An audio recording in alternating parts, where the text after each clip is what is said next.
I'm Bob Duncan. I'm the Executive Director of the Virginia Department of Game and Inland Fisheries. And it's my pleasure today to talk to you about our long-standing relationship with the Virginia Deer Hunters Association.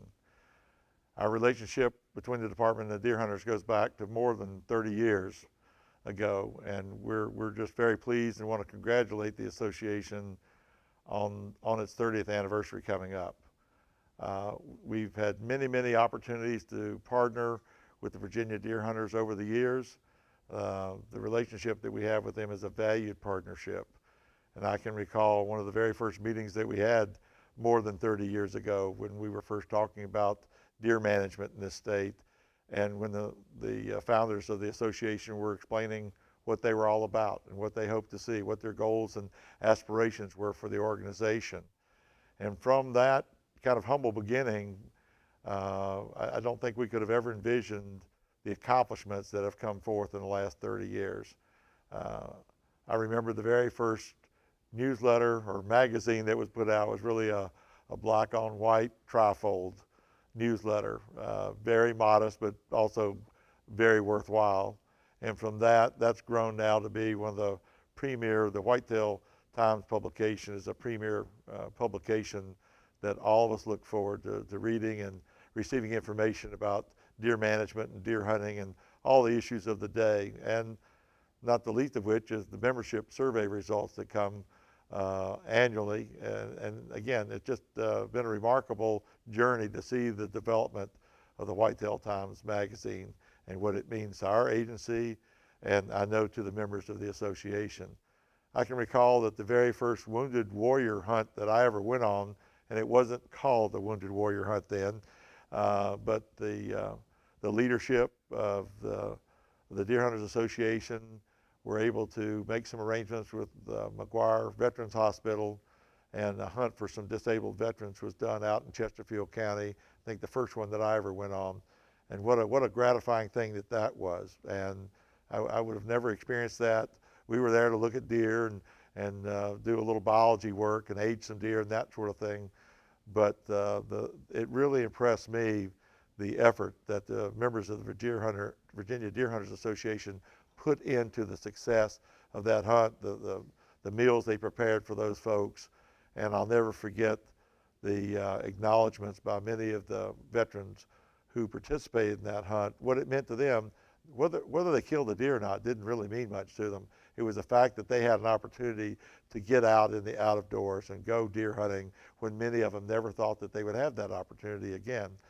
And so that's just another example, the work up at Caledon State Parks and the hunts that the folks put on up there with the branch that was led by the late Buddy Fines. I mean, they just did a remarkable job at Caledon with the annual deer hunts. The Deer Scholarship Program, which was something founded a number of years ago, where money was collected over the years through various fundraising techniques, auctioning off hunts at Radford Arsenal, which was another great partnership. That money was dedicated to underwriting the cost of deer research projects that would go to answer management questions, not only here in Virginia, but also about whitetail deer management in the Southeast. It was a remarkable program, and we've had many fine biologists have joined the profession as a result of having done their master's work on deer with revenues, with monies that were contributed by the Virginia Deer Hunters Association.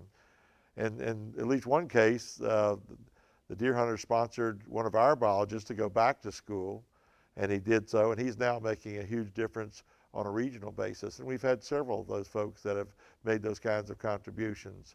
But I think one of the biggest things that I'm proud of for the Virginia Deer Hunters Association is the fact that it's been a conduit of information.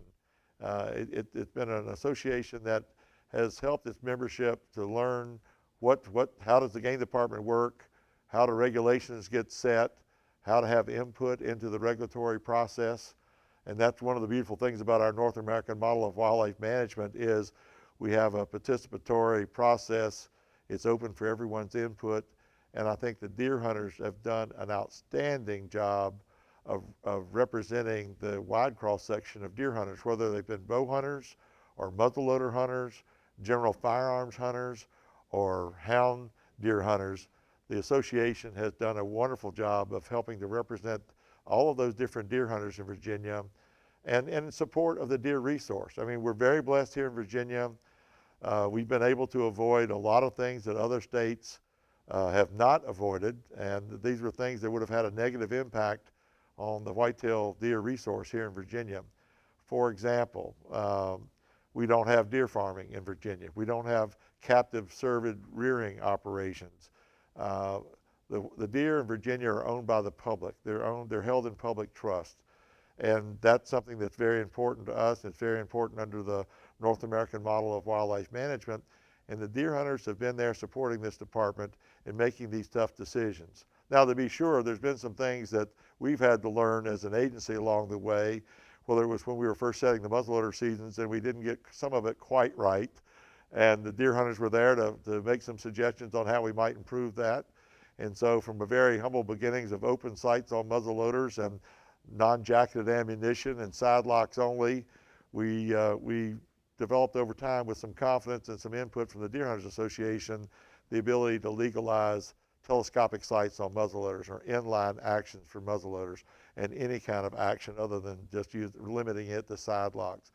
And so we've been able to progress, and I will tell you that muzzleloading hunting, in large part due to the input from the Virginia Deer Hunters Association, has become not just a recreational pursuit, but it's become one of our primary deer management hunts, with more than 100,000 licenses sold and more than 50,000 deer taken a year with muzzleloaders.